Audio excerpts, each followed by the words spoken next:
प्रत्येक नई आविष्कार की और प्रत्येक नई उत्पादन की परीक्षा की जाती है, उसका प्रयोग किया जाता है ये देखने के लिए कि जो आविष्कार की गई है, जिसका उत्पादन किया गया है, वो सही मायने में काम करता है नहीं करता है। जिस काम के लिए मैंने उसको बनाया है, क्या वो काम देता है, उद्देश्य पूरा होता है कि नहीं। इसे मैंने अपने लाभ के लिए बनाया है, इसे मैंने किसी और के लाभ के लिए बनाया है। इसे बनाने के पीछे जो मकसद है, जो मंशा है, वो अगर पूरी होती है, मैं इसके उत्पादन को और भी बढ़ाऊंगा और इसे उपयोग में लेकर आऊंगा। अगर ऐसा ना हुआ, इसकी परीक्षा मैं और भी करता जाऊंगा और मैं तब तक परीक्षा और उत्पादन करता रहूंगा जब तक ये उपयोग में ना आए। जब मुझे पूरी तरह से भरोसा होता है, यकीन हो जाता है मेरा काम सफल हो चुका है और जैसा मैंने मनसा रखते हुए जिस उद्देश्य के साथ मैं इसको बनाया था, अब उसी काम में मैं इसको लगा सकता हूँ। किसी भी यंत्र की, किसी भी साधन के, किसी भी वाहन के, कोई भी वस्तु के, जिस तरह हम आविष्कार करते हैं, उसका उत्पादन करते हैं, उसके बाद उसकी परीक्षा करते हैं, उसको प्रयोग में लाते हैं और उसके बाद में अंत में उसका उपयोग में लेकर आते हैं। उसी प्रकार परमेश्वर मनुष्य की सृष्टि करते हैं, उनको इस संसार में लेकर आते हैं और उनके जीवनों को परखते हैं और परीक्षा करते हैं, जिस मकसद के साथ और जिस उद्देश्य के साथ में परमेश्वर उन्हें इस संसार में लेकर आए हैं। क्या उस काम को करने के लिए उपयोगी है, वो लाभदायक है या नहीं। परमेश्वर की बात को सुनते हैं, नहीं सुनते हैं, उनकी इच्छा के आधार पर चलते हैं कि नहीं चलते हैं। हर एक मनुष्य को परमेश्वर इस प्रकार से परीक्षा करते हैं और इस परीक्षा में हमने देखा है परमेश्वर ने इसी प्रकार से इस्राएलियों को मिस्र की गुलामी से, अर्थात दासत्व के घर से उन्हें निकाल ले आने के बाद जंगल में उनकी परीक्षा करते हैं। इस परीक्षा में जितने भी 20 साल की उम्र के हैं या उससे अधिक हैं, वे सब लोग विफल हो चुके हैं, परमेश्वर के विरोध में चलने लगे हैं, परमेश्वर के उपयोगी नहीं बन पाए हैं। परमेश्वर को कनान देश में लेकर जाना चाहते हैं, उपजाऊ भूमि में लेकर जाना चाहते हैं, उनको वहां पर बसाना चाहते हैं, उन्हें अपने निज भाग और निज धन के रूप में ठहराना चाहते हैं। जो प्रतिज्ञा परमेश्वर ने उनके पुरखाओं के साथ की थी, उस प्रतिज्ञा को पूरा करना चाहते हैं। दूध शहद की धाराएं बहते हुए उस देश में ले जाकर उन्हें बसाकर परमेश्वर उन सबों को एक शक्तिशाली, एक पराक्रमी देश बनाना चाहते हैं, एक पराक्रमी राज्य बनाना चाहते हैं, एक पराक्रमी प्रजा बनाना चाहते हैं। अपनी ही पहचान को देकर परमेश्वर ने आगे बढ़ाना चाहते हैं, लेकिन इस साल उसमें विफल हो चुके हैं और जितने लोग अभी बाकी हैं, उन सबों से परमेश्वर कहते हैं मैंने तुम्हारे पुरखाओं को परीक्षा किया था, उनका प्रयोग किया था, लेकिन वे सब विफल हो चुके हैं, वे इस जंगल में नाश हो चुके हैं। अगर तुम्हें आगे बढ़ना है, इस देश को स्वतंत्र करना है, आशीषों को प्राप्त करना है, लंबे समय तक जीवित रहना है, इन विधियों का पालन किया करोगे, इस प्रकार तुम चलोगे, तो निश्चय मेरी भलाइयाँ और मेरी करुणा सदा के लिए तुम्हारे साथ बने रहेंगे। इसराइल की यात्रा को आगे बढ़ाते हैं। मिस्र की गुलामी से निकलाने के बाद में सीन की जंगल से पार कर चुके हैं। 40 वर्ष 11 महीने बीत चुके हैं, अभी भी इसराइली कनान देश में नहीं पहुंचे हैं, क्योंकि परमेश्वर उनको अभी भी सिद्ध कर रहे हैं। वे कनान में जाने से पहले कैसे रहना चाहिए, इन बातों को सिखा रहे हैं। कई दिनों से हम इन बातों को स्मरण करते आ रहे हैं। व्यवस्था विवरण की बातों को मूसा किस प्रकार से परमेश्वर के इन शब्दों को इसराइलियों के पास लेकर आते हैं, जो बातें उनको पुरखाओं के साथ में की थी, जिन विधियों के इनके पूर्वजों को दिया गया था। उस समय छोटे बच्चे थे, कुछ लोग तभी जिनमें थे। परमेश्वर इसलिए उन्हें स्मरण दिलाते हैं, अपने देश में जाकर उसके अधिकारी होने से पहले इन बातों को याद रखना।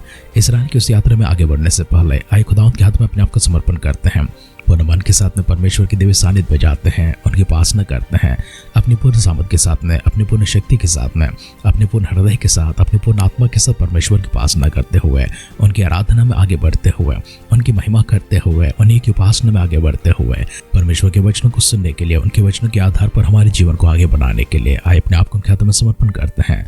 मिलकर दुआ करेंगे। हमारे कदम चिन्हों को प्रभु जी किसी और के सामने आदर्श ठहराते हैं और इसके लिए परमेश्वर आप स्वयं हमारे सामने अपने कदम चिन्ह रखते हैं। आप ही का मार्गदर्शन प्राप्त करते हुए, आपके मार्गों में चलते हुए, आप ही के जैसा बनने के लिए, हमारे जीवनों को सजाने के लिए, संवारने के लिए दुआ करते हैं। आपका जो पवित्र वचन है वो हम तक पहुंचाते रहिए। पवित्र आत्मा के भरपूरी में, अभिषेक में, अगुवाई में प्रभु जी हमें भरते रहिए। हम अपने पवित्र ज्ञान से, पवित्र समझ से प्रभु जी भरने के लिए प्रार्थना करते हैं। धार्मिकता में प्रभु जी हमें स्थिर खड़ा रखने के लिए दुआ करते हैं। आपके विश्वास में प्रभु जी आगे बढ़ने के लिए, मदद करने के लिए दुआ करते हैं।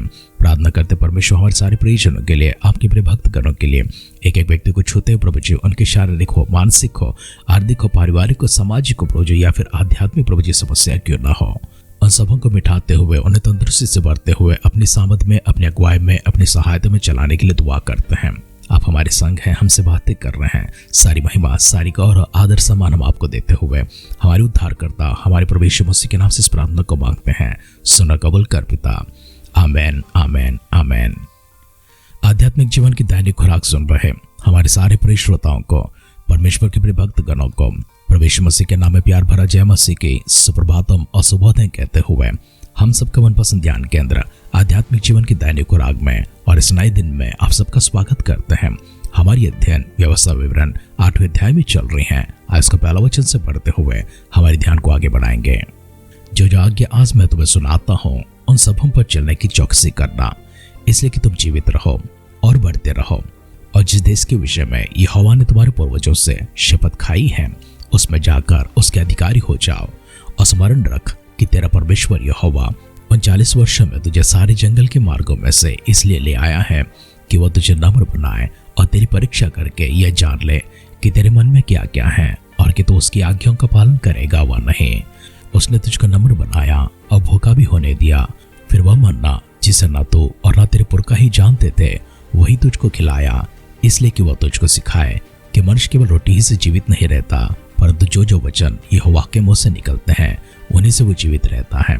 इन 40 वर्षों में तेरे वस्त्र पुराने ना हुए और तेरे तन से भी नहीं गिरे और ना तो तेरे पांव फूले।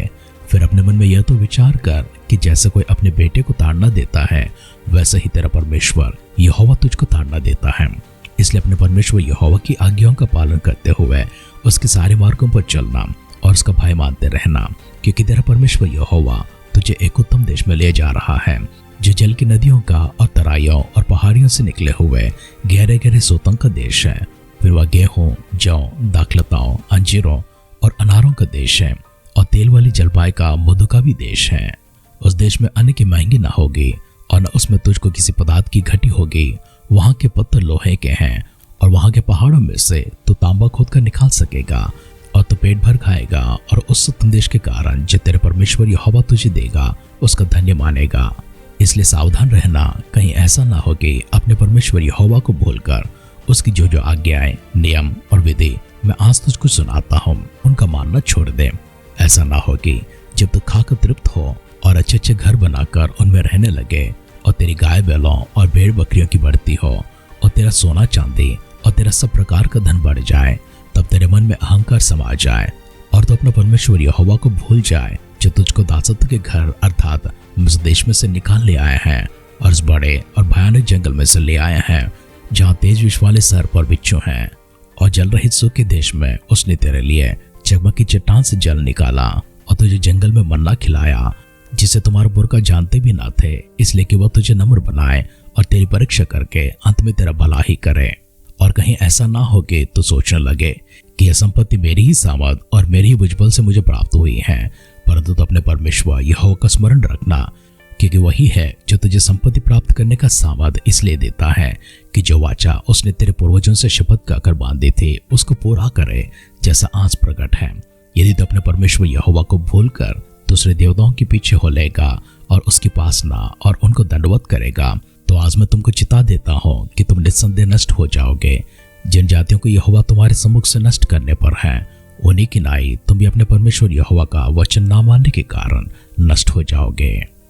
जिन वचनों को अब तक हमने पढ़कर सुना है उन वचनों को उद्देश्य और सारांश से की है। जंगल में चलते चलते जितने नाश हो गए हैं और शेष जो बचे हुए हैं उन सबों को परमेश्वर कहते हैं तुम्हें मैंने इसलिए बचाए रखा है ताकि मैं तुमको परखूं, तुम्हारी परीक्षा करूं, तुम्हें नम्र करते हुए तुम्हें भलाई का मार्ग सिखाऊं और अंत में तुम्हारे लिए भलाई लेकर आऊं। जितने भी परीक्षाओं को तुम सामना कर रहे हो उन सबका उद्देश्य एकमात्र है कि तुम भलाई को प्राप्त करो, अंत में तो सदा ही के लिए मेरी अनुग्रह को प्राप्त किया करो। इसराइल के शेष बचे हुए इस भाग को परमेश्वर सावधानी देते हैं, चेतावनियां देते हैं, उपदेश देते हैं, नियम देते हैं, विधि सिखाते हैं ताकि वे आगे बढ़ जाए और एक देश के अधिकारी हो जाए। उस देश के बारे में लिखा हुआ है वहां के गेहूं, जौ, दाखलता, अंजीर और अनार, और इतने ही नहीं तेल वाली जलपाई वहां पर है और दाग मधु के देश है। वहां पर कभी महंगाई नहीं होगी, वहां पर किसी चीज की घटी ना होगी। वहां के पत्थर तो लोहे के हैं। उस देश में नदियां हैं, गहरे गहरे सोते हैं जो तराइयों से और पहाड़ों से निकल आती हैं। वहां पर किसी चीज की कमी ना होगी। परमेश्वर इसलिए उन्हें सचेत करते हुए कहते हैं इन सबों को पाने के बाद, खाकर पीकर तृप्त होने के बाद कहे तो मुझे भूल ना जाना। याद रखना जिस प्रकार से मैंने जंगल में तुम्हारे साथ दिया था और तुम्हें लेकर आया था, वहां पर विष वाले सर्प थे और बिच्छू भी थे, फिर भी मैंने तुम्हें बचाकर यहाँ तक लेकर आया है। जिस मन्ना को ना तो तुम जानते थे और ना तुम्हारे पूर्वज जानते थे, फिर भी मैं तुम्हें खिलाने के लिए उसे आकाश से लेकर आया हूँ।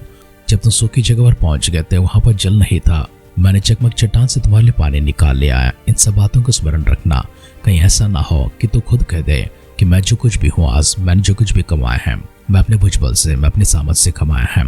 मेरी बातों को स्मरण रखना, मेरी विधियों के विरोध में न जाना। अगर ऐसा ना हुआ, जिन जातियों को मैं उस देश में से निकाल रहा हूँ, क्योंकि वे मेरी विधियों के अनुसार नहीं चले हैं, मेरी आज्ञाओं के अनुसार नहीं चले हैं, जिस तरह मैं उनको नष्ट कर रहा हूँ वैसा तुम भी नष्ट ना हो जाओ। इसलिए मेरी विधियों को मानते रहना, मेरी आज्ञाओं को मानते रहना, उनका पालन करते रहना, ताकि तुम सुखदायी जीवन, आशीषमान जीवन उस देश कनान में जाकर उसका अनुभव कर सको। वचन सुनने प्रयोजन, और परमेश्वर आपसे भी मुझसे भी कहते हैं, खा पी कर तृप्त होकर परमेश्वर के विरोध न जाना, वरन उनकी महिमा करते हुए, उनका आभार प्रकट करते हुए, कृतार्थ होकर उनके पास आकर और भी परमेश्वर के करीब जाते हुए अपने जीवन को समर्पण करना। आई दुआ करते हैं। हमारे हाथ थाम कर, न छोड़ते हुए, न त्यागते हुए, न ठुकराते हुए, हमेशा हमारी देखरेख करते हुए, हमारे ऊपर निगरानी को रखते हुए, हमारी रखवाली करते हुए अभी तक प्रभु जी आपने संभाल कर आज भी सजीवों की संख्या में आपने रखा है। शुक्र अदा करते हैं, सम्मान आपकी करते हैं, गौरव आपकी करते हैं, महिमा आपको देते हैं। अद्भुत समय आपने जो हमारे प्रदान की है उसके लिए प्रभु जी धन्यवाद करते हैं। आपकी आशीषमान हाथ प्रभु जी हमारे पर इस प्रकार से बढ़ाते रहिए, सारे कमी गड्ढे को दूर करते रहिए। हमारे प्रभु जी अन्न लेकर आए, अनाज को लेकर आए, हमारे प्रभु जी जलों को लेकर आए, हमारे प्रभु जी धन को लेकर आए, हमारे लिए सेहत को लेकर आए, खुशी आराम को लेकर आए, तंदुरुस्ती को लेकर आए। आपके सुख को प्रभु जी, आपके विश्राम को हम तक पहुंचा दीजिए।